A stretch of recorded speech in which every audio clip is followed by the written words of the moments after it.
नमस्कार, आप सभी का बहुत बहुत स्वागत है। आप देख रहे हैं सबसे बड़ा सवाल। मैं हूं परवीन शेख। पिछले 2 दिनों में भारत ने काफी कुछ अचीव किया है। प्रधानमंत्री नरेंद्र मोदी ने घाना की संसद में जब वेदों की रचनाएं सुनाई और सनातन धर्म की ताकत का परिचय कराया तो पूरा सदन मंत्रमुग्ध रह गया। अफ्रीका की धरती पर भारत की संस्कृति और वैदिक ज्ञान का यह अद्भुत परिचय पूरी दुनिया में चर्चा का विषय बन गया है। इस ऐतिहासिक भाषण में उन्होंने शांति, समरसता और मानव कल्याण का संदेश दिया, जो घाना समेत पूरे अफ्रीकी महाद्वीप को गूंजता हुआ सुनाई दे रहा है।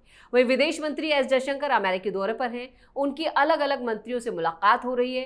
एस जयशंकर ने आतंकवाद पर भारत की जीरो टॉलरेंस पॉलिसी को दोहराते हुए पश्चिमी देशों को भी आड़े हाथों लिया।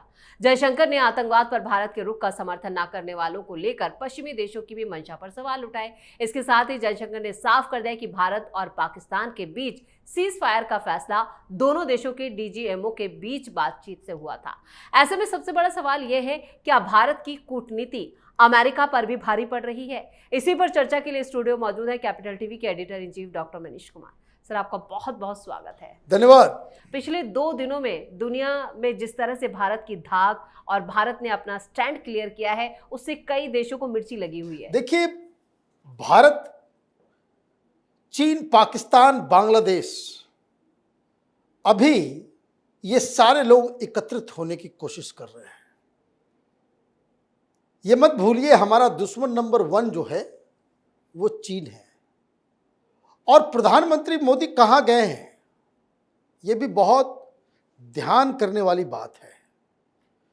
2 देश वो अफ्रीका में जा रहे हैं, 2 देश वो साउथ अमेरिका में जा रहे हैं, और एक कैरेबियन मुल्क है ट्रिनिडाड एंड टोबैगो। ब्राज़ील जाएंगे, अर्जेंटीना जाएंगे, साउथ अमेरिका में, और अफ्रीका में घाना और नामीबिया जा रहे हैं। क्यों जा रहे हैं? आपने बहुत जगह ये खबर सुनी होगी,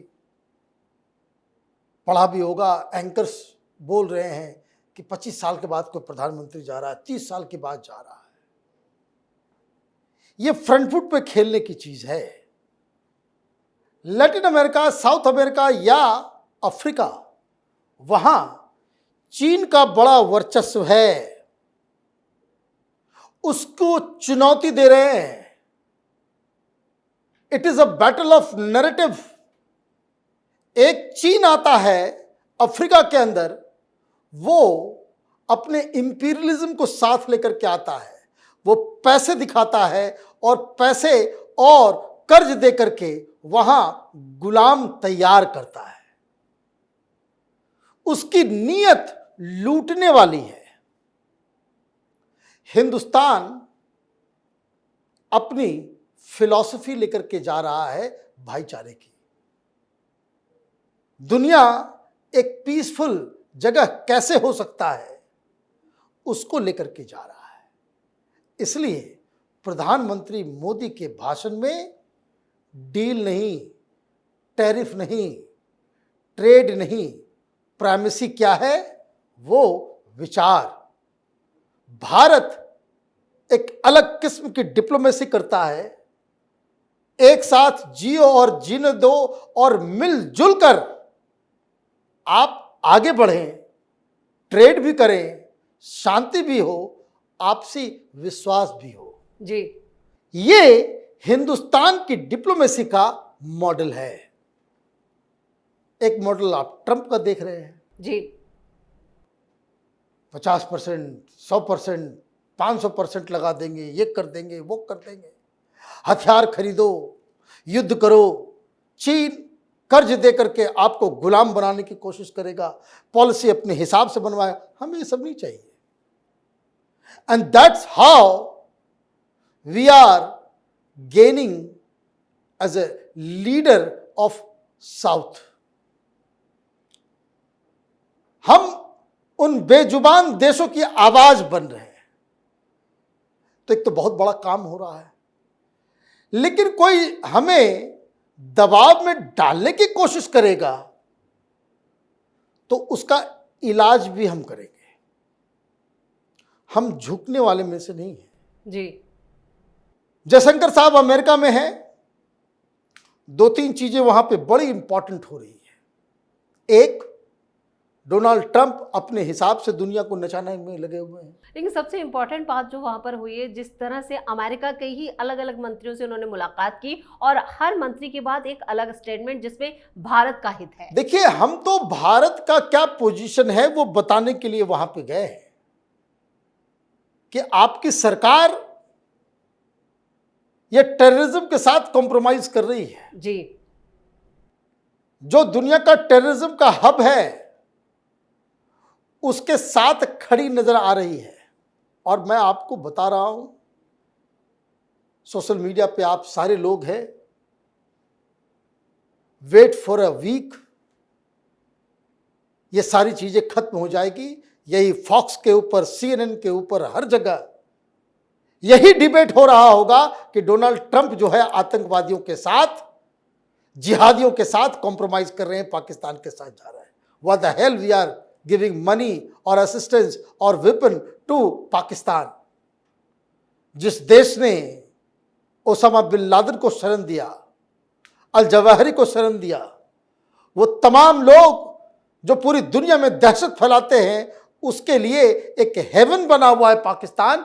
Y we are supporting them? ये बहुत बड़ा पब्लिक दबाव पड़ेगा वहां पे। यही काम हम लोग कर रहे हैं। टैरिफ का एक अलग डिस्कशन चल रहा है। 8 तारीख तक कुछ घोषणा हो जाएगी। तो टैरिफ तो अलग चीज है, कुछ जमीन देनी पड़ेगी, कुछ लेना पड़ेगा। ये निगोशिएशन में होता है, थोड़ा सा तुम झुको, सामने वाला भी कुछ झुके तो निगोशिएट होगा। लेकिन इंपॉर्टेंट क्या है, जो भारत वहां जाकर के बता रहा है कि हमारी नीति क्या होगी, ये कोई हमें ना सिखाए। जी, क्योंकि वहां एक अलग तरह का डिबेट भी चल रहा है कि रूस से जो कोई भी डील करेगा, पेट्रोलियम लेगा, गैस लेगा, ये करेगा, वो करेगा, उसके खिलाफ 500% जो है वो टैरिफ लगाया जाए। ऐसा बिल कोई लेकर के आ रहा है। पागलों की कमी नहीं है।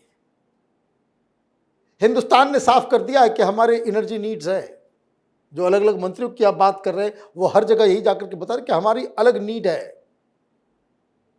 आपकी पॉलिसी के कारण, आप यूक्रेन की वजह से आप ये कर रहे हो, और यूक्रेन के प्रधानमंत्री को बिठा करके जो है जेलेंस्की को आप जलील कर रहे हो, जी, डांट लगा रहे हो। तो ये तो चलेगा नहीं। हिंदुस्तान रूस से अपने रिश्ते को नहीं तोड़ेगा। और बहुत ही क्रिटिकल सिचुएशन में ग्लोबल पॉलिटिक्स है कि डोनाल्ड ट्रंप क्या करेंगे और कैसे क्या करेंगे, और वहां का एडमिनिस्ट्रेशन क्या करेगा।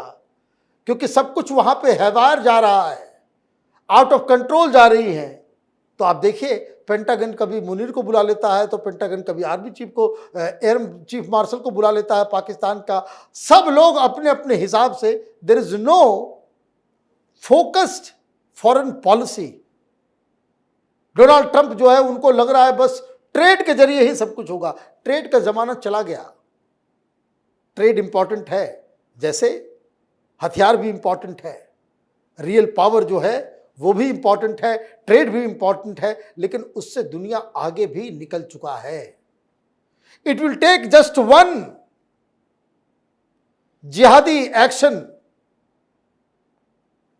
अमेरिका के अंदर या यूरोप के किसी सेंटर पे, एक आतंकवादी घटना, और डोनाल्ड ट्रंप अपना चेहरा दिखाने लायक नहीं बचेंगे। क्योंकि वो जिस तरीके से, आप देखिए क्या हो रहा है वहां। हिंदुस्तान तो हंस रहा है। जयशंकर साहब इसलिए फ्रंट फुट पे जाकर के खेल रहे हैं कि हमें मत सिखाओ कि भाई आपने ईरान और इजराइल के युद्ध को रुकवा दिया। देखिए, इजराइल से कोई बयान आ रहा है, नहीं आ रहा है। दे आर ऑल्सो एम्बेरेस्ड कि भाई क्या आदमी है ये। वो फतवे निकाल रहा है डोनाल्ड ट्रंप और नेतन्याहू के खिलाफ कि इसको मार के खत्म करो, सरतन से जुदा करो इन लोगों का। वो ये कह रहा है कि आईएईए में हम नहीं जाएंगे, कोई इन्वेस्टिगेशन नहीं हुआ, कोई जांच की टीम नहीं आएगी, हम न्यूक्लियर बॉम्ब बनाएंगे। तो क्या हुआ? आपने B2 बॉम्बर से सब कुछ गिराया, सब कुछ किया, युद्ध रुकवा दिए, नोबेल प्राइज की घोषणा भी कर दी कि हमको नोबेल प्राइज दे दो क्योंकि हमने इतना बड़ा काम कर दिया, और बात ढाक के 3 पात वही फिर चालू हो गया। वही फिर वहां शुरू हो गया। और वहां जो कुछ भी लोग थे जो ईरान के अंदर डेमोक्रेसी लाने की कोशिश कर रहे थे, सब चुन चुन के उनको पकड़ पकड़ के जेल में डाल करके उनको मारा जा रहा है। तो आप तो किसी के नहीं हुए, आप किसी के नहीं हुए। तो ये जो अभी जो चेंजिंग ग्लोबल सिनेरियो जो जिस तेजी से चेंज कर रहा है, इधर चीन अपनी चालबाजी कर रहा है, उधर रूस अलग परेशान है, उधर अमेरिका डोनाल्ड ट्रंप अलग तरीके से ट्रेड वॉर शुरू करके रखे हुए हैं, और हिंदुस्तान और पाकिस्तान के बीच अभी युद्ध जारी है, पॉज बटन दबा हुआ है। चीन अलग साउथ चाइना सी के अंदर तमाशा कर रहा है, और ऐसे में जो ग्लोबल पावर है अमेरिका, वहां बिल्कुल एक कोई सॉलिड सिग्नल वहां से नहीं मिल रहा है। तो आप ये समझिए कि कितना इसको कह सकते हैं कि बड़ा ही डिस्टर्ब प्लेटफॉर्म है ग्लोबल पॉलिटिक्स का। और ऐसे में भारत के प्रधानमंत्री और विदेश मंत्री, अब देखिए वो कोई चाइना हो, रूस हो, कोई भी देश इस तरीके से खुल के सामने आकर के बैटिंग नहीं कर रहा कि हमारी पॉलिसी ये है, यू टेक इट और लीव इट। तो ये भारत के ताकत को बता रहा है। अगला 3-4 दिन बड़ा इंपॉर्टेंट होने वाला है। अमेरिका के साथ हमारे रिश्ते किधर जाएंगे वो भी तय होगा, पाकिस्तान का क्या होगा वो भी तय होगा, क्योंकि चीन और पाकिस्तान के बीच भी बड़ा रिश्ता जो है वो स्ट्रेन हो रहा है, क्योंकि पाकिस्तान फिर से अमेरिका के गोदी में बैठने की कोशिश कर रहा है। वहां का एयर चीफ मार्शल वहां जाकर के एयर डिफेंस मांग रहा है, वो चाइनीज फाइटर जेट को छोड़ के F-18, F-16, F-35 मांगने के लिए गया हुआ है। चाइनीज एयर डिफेंस को छोड़ के अमेरिकन एयर डिफेंस मांग रहा है, वहां से वो मिसाइल्स मांग रहा है। तो ये भी हमारे सामने है कि चीन का भी वर्चस्व जो है साउथ एशिया के अंदर वो कमजोर हो रहा है, क्योंकि पाकिस्तान उसको भी डिच कर रहा है। तो कई सारी चीजें एक साथ हो रही है। अच्छी बात यह है कि हिंदुस्तान की अभी जो सरकार है, प्रधानमंत्री और विदेश मंत्री वो क्लियर हैं अपने आइडिया के ऊपर, नीति के ऊपर, और वो जरा सा भी झिझक नहीं रहे हैं कि हिंदुस्तान किस मुद्दे पे कहां खड़ा है, ये पूरी दुनिया को वो बता रहे हैं। बिल्कुल, इस तमाम जानकारी के लिए और सटीक विश्लेषण के लिए आपका बहुत बहुत धन्यवाद। धन्यवाद। इससे पहले पहलगाम टेरर अटैक पर क्वाड ने साझा बयान जारी किया। क्वाड के मंच पर भारत ने यह भी क्लियर कर दिया कि अगर भारत पर कोई भी आतंकी हमला हुआ तो हम करारा जवाब देंगे।